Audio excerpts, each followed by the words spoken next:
Morning all, author Brian S. Pratt here. Going to read chapter 20 of Fires of Prophecy, book 2 of the Morcyth Saga. Quick recap, they just left the city of Azek, capital of the empire, fled with the empire nipping at their heels, so to speak. Now they're trying to find a coastal city with a ship to Cardry where they can unload everybody and send all the people, send the girls, the non-combatants, to safety.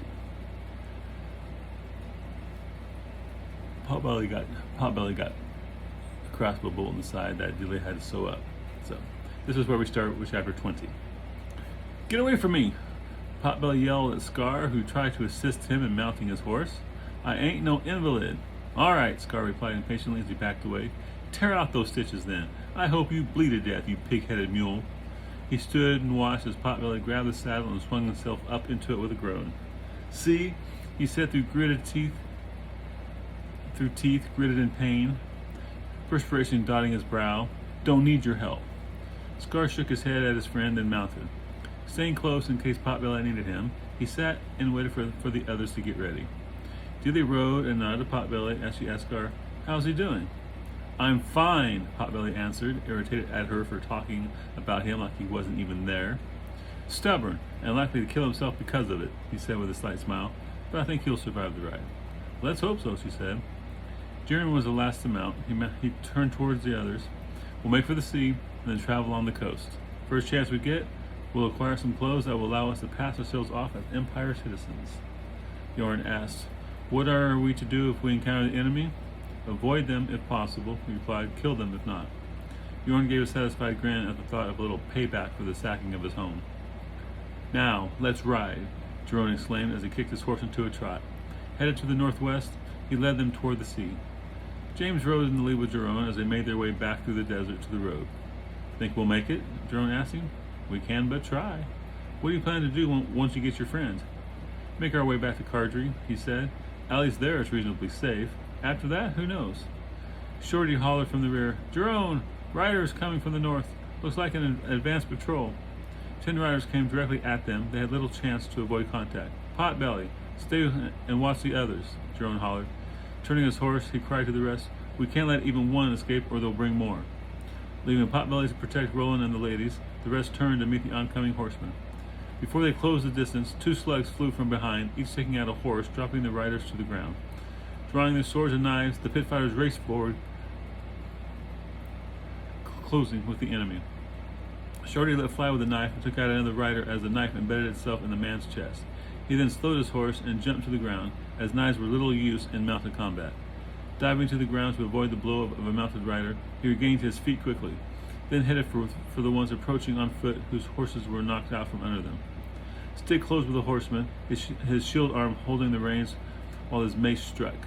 With a clash of metal, the combatants beat at one another, each looking for an opening. James held back and looked for a clear shot to take out another rider, but his friends were too close. He dared not risk it. 2 swords drove a pattern to death. Scar engaged the horseman, and soon had him falling to the ground, blood welling from where his sword had taken him through the chest. Looking around, he saw Shorty running toward the 2 men on the ground. Suddenly, he noticed a horseman coming up from behind, sword raised to cut the knife down. "Shorty!" he yelled. "Behind you!" He watched as Shorty turned to see the horseman almost upon him and dove to the ground, avoiding by inches the rider's sword. Then Scar's attention was diverted as he was beset by another horseman, having to block an overhand hack with one sword while slicing back with the other. Yorn engaged 2 and was having a hard time, trading blows with one while turning his horse to avoid the other. Suddenly, the one he had been trying to avoid fell from his horse as one of James's slugs exploded out his back. Shorty regained his feet as the 2 on foot reached him. He circled, trying to keep it so only one could attack at a time. He caught the sword of his attacker on his left knife and followed through with the other, opening up a long slash along the man's forearm, causing him to drop his weapon. Out of the corner of his eye, he saw the rider turn and head back toward him as the remaining man closed in and engaged. Unable to disengage, he tried to quickly finish him off, but was distracted by the advancing rider. Suddenly, just when the rider was almost upon him, another horse ran full tilt into his attacker, knocking the horse off his stride. As Stig's horse crashed into the other, he vaulted from the saddle, grabbed the rider, and dragged him to the ground. Stig landed on top and got up first, mace smashing into him as he tried to rise, crushing his shoulder. He followed through with another blow that caved in the side of the man's head. Looking around, he saw Shorty engage with one of the unhorsed horsemen, and hurried over to turn to aid. Able now to focus his attention on the remaining man, Shorty circled as he looked for an opening. The enemy struck with his sword. Shorty deflected to the side with a knife in his left hand. He twirled quickly, and his elbow connected with the man's face, blood exploding from his exposed nose. The man staggered backward and then came again at Shorty, who easily deflected the attack. Kicking out, Shorty knocked him backward toward the approaching Stig. As the man regained his balance, he was struck in the head from behind by Stig's mace and fell to the ground, lifeless. At this point, the battle was pretty much over. The last horseman was engaged with Jorn. Seeing his fellows dead or dying, the horseman tried to flee as he turned his horse and sought to escape across the desert. Shorty was about to holler when the man fell to the ground amidst a gory spray as James's slug exited the man's chest. "Anyone hurt?" Jerome shouted. "Slight cut, but nothing serious," Jorn yelled back. Everyone else had sustained only minor injuries as well. "Are any left alive?" James asked. "One," replied Shorty as he came to the man he sliced on the forearm. The man lay there, trying with little luck to stop the blood flowing from the wound. "Roland!" James hollered back to where he waited with Potbelly and the ladies. "We need you!" He continued to the fallen man as Roland and the others rode up to him. "How may I help?" he asked when he reached James. James indicated the fallen man. "Maybe we can find out what their orders were and where they were to patrol." "I'll see what I can do," he said as he dismounted and knelt by the fallen man. He spoke to him, but the man remained unresponsive, just stared back with an obstinate set to his jaw. "He's not going to cooperate," Roland told him. Looking to James, Stig asked, Is this important?" "Could be," James replied. Stig drew a knife and came to the man as he said to Roland, "Ask him again." Stig held a knife in front of the man's face, intimidating him as Roland again spoke. The man's eyes widened, but still he refused to say anything. "Tell him, if he doesn't answer, I'll start removing fingers," he said to Roland as he grabbed the man's forefinger, placing the edge of the knife against it. Still, the man didn't answer. So true to his word, Stig took a firm hold of the man's finger. He ready to slice the finger off and glanced meaningfully at the dying man. The man seemed to deflate as he cried something out. Stig moved the blade away from the man's finger as he looked to Roland. "I think he'll talk now," he said, relief obvious in his voice. James said, "Ask him what they were doing here." Roland exchanged words with him. They were looking for the group of assassins who tried to kill Lord Saitok. "Assassins?" Scar exclaimed. "That's not the way I remember it." "What were their orders?" They were to patrol several miles into the desert and along the road, looking for any sign of us, he said after speaking with the man. "Apparently, no one really thought that we would be in this area. The main search is farther to the north." "Good," James replied. "How do we know we can trust this guy?" Shorty asked. "He may be telling us this just so we won't hurt him." "I think he's telling the truth," Roland said, "at least as he knows it." "I agree," James said. "Whether he is or not, it's not going to make any difference on what we're going to do." "What are we to do then?" Terza asked.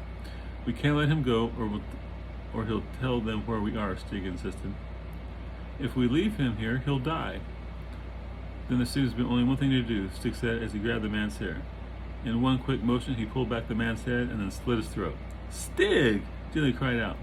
Letting go of the dying man's hair, he wiped the knife on the man's shirt as he gurgled and died.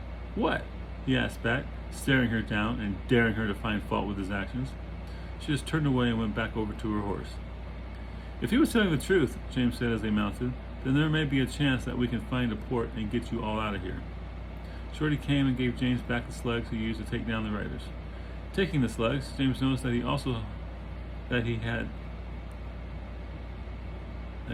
also recovered his throwing knives. "Thank you," he said. "No problem," Shorty replied, then went to his horse and mounted. "What happens when they fail to return?" Scar asked. "Isn't someone going to come looking for them? I mean, as soon as they find the bodies, they'll know we're not to the north." "Then we better hurry and get to a port as fast as we can," Jerome said. Kicking his horse into a fast trot, he once more led them northwest. Another hour of riding, and they saw the road coming up ahead. Only traffic upon it was a caravan half a mile away moving east to west. Not observing any soldiers, they made for it, coming onto it far ahead of the approaching caravan. They followed the road west as it meandered its way along the seashore, which lay several hundred feet off to the right. "If we continue west, we're bound to find a port of some kind," James said as they rode along. "We don't know how far it's going to be." "True, but our only alternative is to go east, back toward the capital," he said, "and I don't think we'll be doing that." "You got that right," agreed Jerome. Up ahead, a small fishing village appeared along the coast. Several small boats were out upon the water where men cast nets and pulled them back full of fish. The village was a small collection of huts, so they continued on, hoping for a larger city. A small boy came running out from between two of the huts as they passed, and Roland hailed him. When the boy came over, he spoke to him for a moment. After giving him an answer, the boy ran back into the village as he continued playing with his friends. "What did you ask?" inquired James. "I asked him how far it was to the next large town," he replied. "He said a day away is the trading port of Al-Kur." "Good," James said. "If we hurry, maybe we can reach it by nightfall." "Hopefully not running any more patrols along the way," Scar added. He looked at his friend Potbelly, who seemed to be doing better, even though a red stain had begun to appear on his shirt from where blood had seeped through the stitches. All this riding was not allowing him to heal properly. A couple miles past the fishing village, they came to another town, this one larger. They sent Roland, Ezra, and Archie in to see about buying clothes so they could better blend in with the natives. The rest continued around the town and waited for the return a mile or so farther down the road. They had a bite to eat while they waited. James paced nervously, worried about Roland and his family, until Jerome came over and said, "Relax, they'll be fine. A man with his wife and child will be the last one the Empire's men would be looking for." "I know," he replied. "I just can't help but worry." From where Scar sat with Potbelly, they heard Scar exclaim, "See? You done tore out a couple of the stitches." He saw Adelia getting her needle ready to redo them. "I hope this hurts," he told his friend. Potbelly just gave him an ugly look as he braced for the needle. He flinched when she began. Shortly after Delia was finished with Potbelly, two horses approached from the direction of the town. It was Roland and family, burdened with several bundles of clothes. Roland waved and smiled when he saw them. He distributed the clothes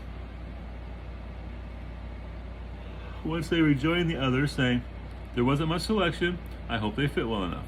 The clothes did fit decently, though Shorty's was a bit long, but serviceable. James looked at everyone in their new clothes. Not bad, he thought. Now if they could just do something about their weapons and shields, but all they could do was pack them away as unobtrusively as possible with their other gear. Their disguise would uphold under a brief scrutiny, but anything more direct would easily expose them. "I guess it's the best we can do," Jerome said to James. "At least we don't stick out nearly as bad." "To Al-Kur then," Jerome said, as everyone mounted up and got underway. Potbelly allowed Scar to help him into the saddle this time, due primarily to the scolding he had received from Delia when she had to redo the stitches. Possibly the pain of the restitching as well, but he wasn't likely to admit that to anyone. Setting a quick pace, they made all speed for Al-Kur. They passed many travelers throughout the day, but none gave them more than a quick glance or a brief hello. Roland rode in the lead with James and Jerome, so he could feel any and all greetings that they received. The sun began to set, and still Al-Kur had not appeared upon the horizon. "Maybe the boy was wrong," suggested Jerome. "Perhaps," agreed James. "We did have the stopover to get the clothes. Let's travel a few more hours and see if it appears. If not, we can camp off the road till morning." Jerome nodded. "Very well." When night had fallen and the stars were out in all their glory, the lights of Al-Kur appeared on the horizon. Unable to see much of it in the dark, they discovered that this town had no defending walls surrounding it. As they drew closer, they encountered guards and soldiers, but other than a cursory inspection, they paid them no attention. Entering the city, they found an inn. Roland and James went inside to inquire about rooms. With Roland doing the talking, they got four with enough stall space for all their horses. For their horses. No, I don't need all, do I? James handed over the money as the innkeeper told Roland which rooms were theirs. Going back outside, they settled the horses in the stable before returning to the inn. Once inside, they divvied up the rooms. Tersa and Delia got one. Roland and family another. James, Jerome, and Shorty took the third, with Yorn, Scar, Stig, and Potbelly in the last. After taking their saddlebags to the rooms, they met down the common area for dinner. There they found a table large enough to accommodate them all. A servant girl came to take their order. Roland ordered for them. "So, what are we getting?" Shorty asked once she headed back to the kitchen. "Just a house special. It's a slightly spicy stew with meat and vegetables," he replied. "Came with bread, and I ordered all ale." Satisfied, they relaxed, and Jerome said in hushed tones, "Tomorrow, we'll start looking for a ship to take us to Cardry." "Why not tonight?" asked the pig. "We're all tired," he replied. "Also, most captains have returned to their ships, and none like unexpected visitors coming aboard at night." "Makes sense," he said. The rest of the evening they spent enjoying themselves as they ate their dinner. Although there was no entertainment provided, they still had a good time talking amongst themselves.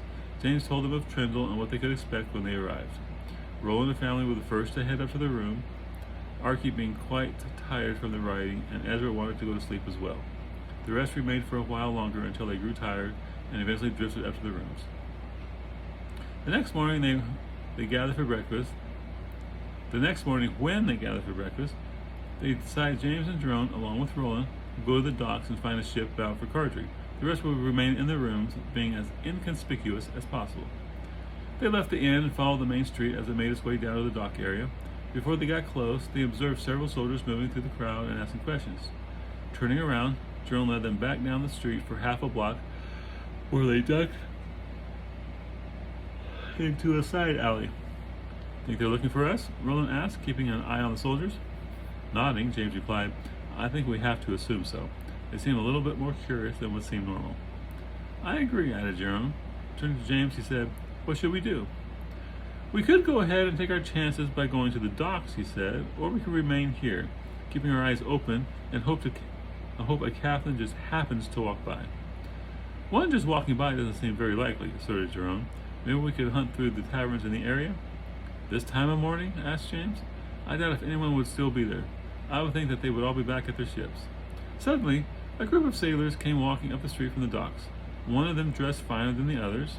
From the looks of them, they were not from the Empire, but from the north. Glancing at the others, James said, "Fortune may be smiling upon us." "I'd say," Jerome replied with a smile. As the sailors passed, they heard the one well-dressed sailor say, "Damn customs officer, holding up my cargo like that." "He released it, didn't he?" one of the sailors replied.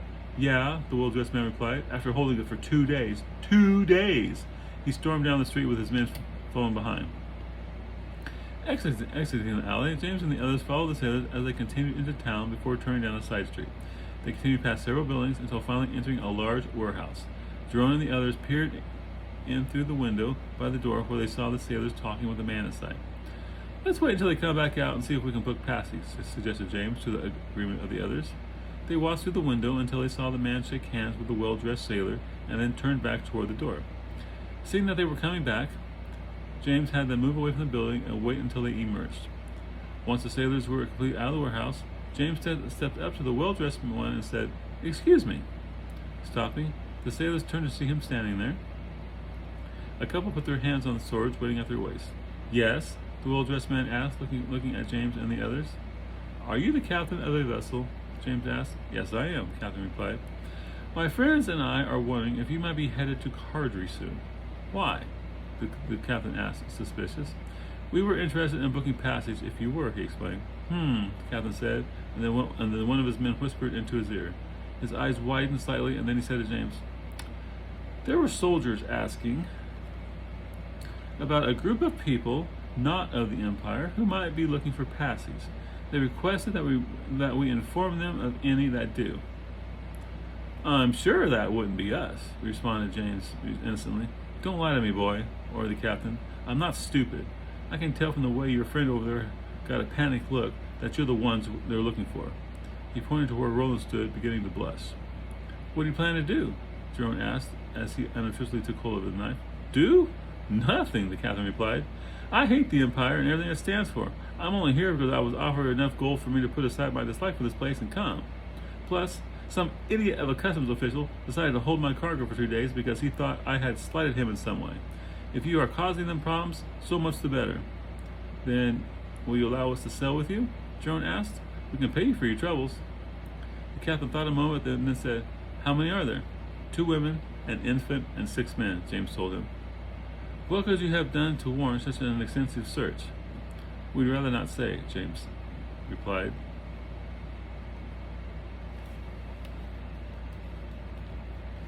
The captain considered a moment and said, 50 golds, and that's not open to negotiation. Very well, James agreed James, holding out his hand.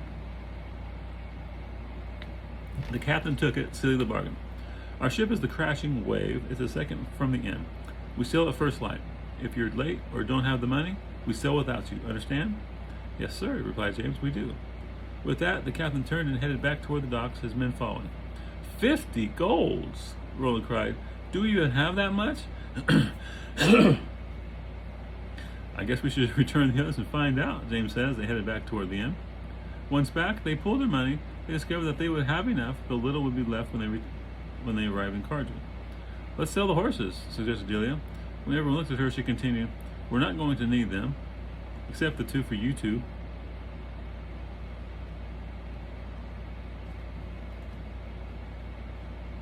How much do you think we can get for them? James asked. Don't know, she replied. I'll take Roland and we'll find out. Be careful, there are soldiers everywhere looking for us. I will, she assured him. Besides, are they going to be looking for a lone couple out for a stroll?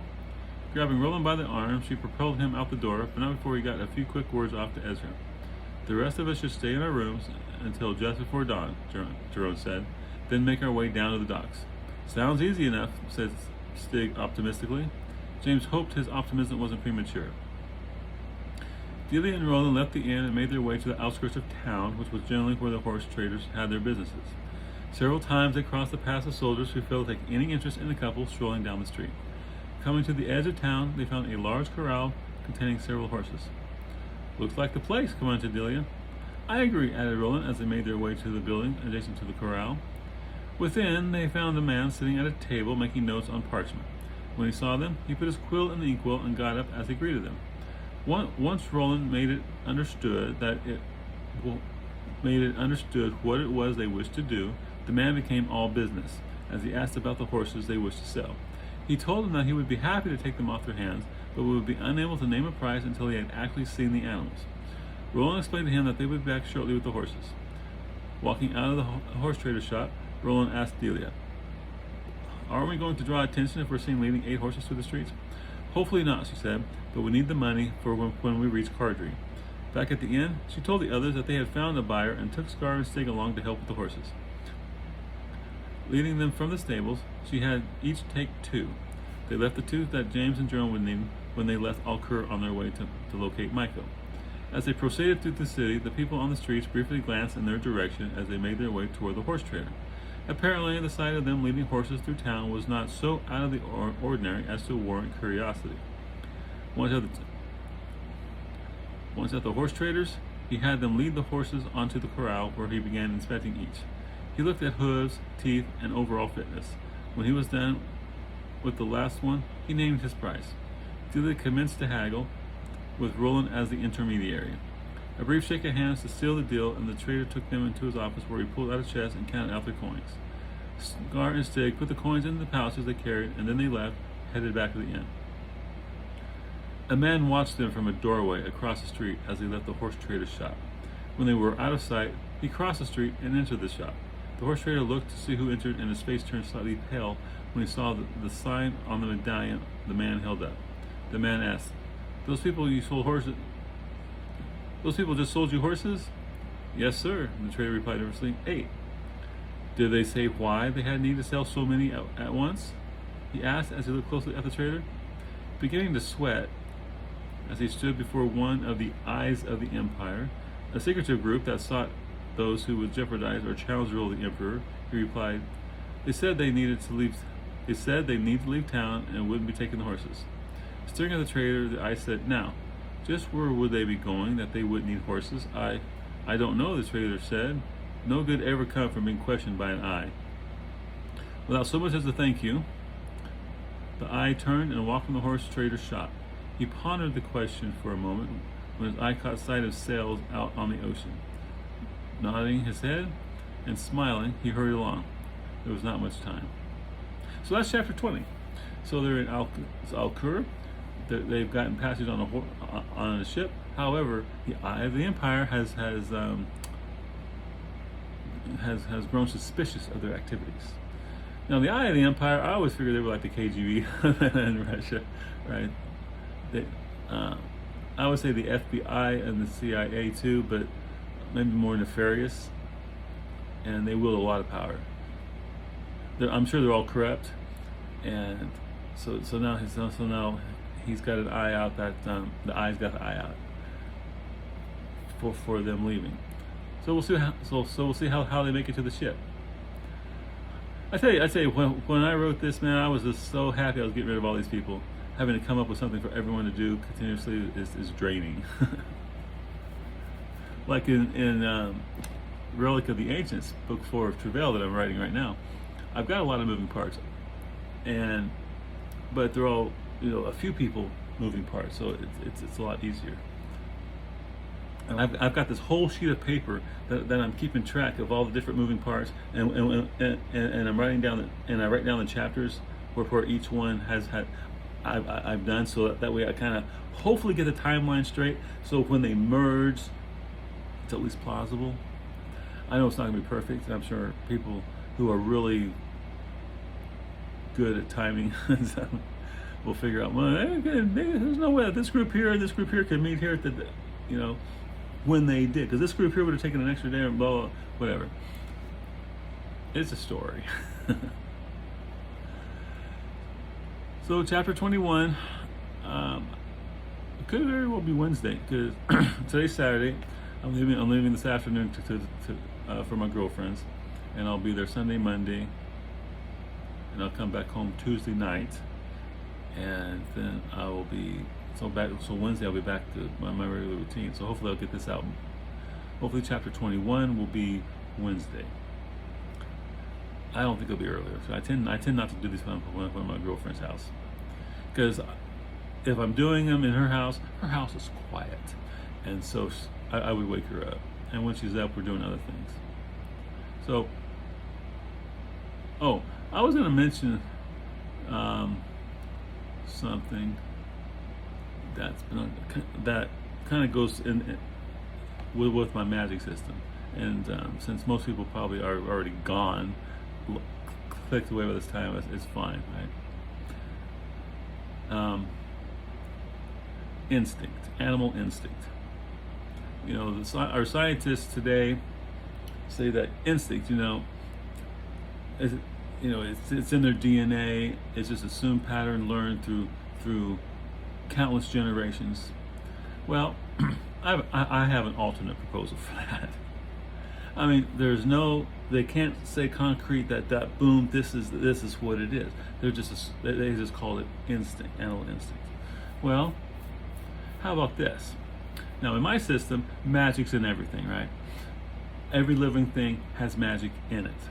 Soul, possibly. Well, actually, it's not really soul, because humans have souls and they have magic. If you take all the magic away, the soul still goes wherever it's supposed to go. So, the souls and magic are two different things, but the magic is imbued in everybody, right? And my theory is every creature resonates in a different way. And when they die, the magic of them, with their specific resonance, particular and unique to their species, enters the world's magnetic field, or the magical field, right? Okay, now over countless generations of these creatures dying, their magic with their resonance, unique resonance, enters the field. Eventually, it holds that resonance in the magical field, like experiences. The experiences of every living creature is in the magical resonance. So when a creature, like say a dog, is born, okay, he's got instincts, right? Immediately has instincts to go and find the teat and start drinking, right? Well, as soon as he's born, he's tapped into the resonance of every dog that's passed away and gone before. So all the positive stuff that happened, that benefited their species, is in there, and the negative stuff too. So when a dog is born and he's tapped into this magical field around the world, then he can tap into the experiences of his forefathers. Every dog's gone before, and so that's why animals know what to do, and animals know what to do instinctively. It's as good an excuse as instinct, right? Because where does the instinct come from? Nobody can say that. They just, scientists say, well, it's just in their genes. It's just in their genes, so well, okay then. Maybe it is. Maybe it's not.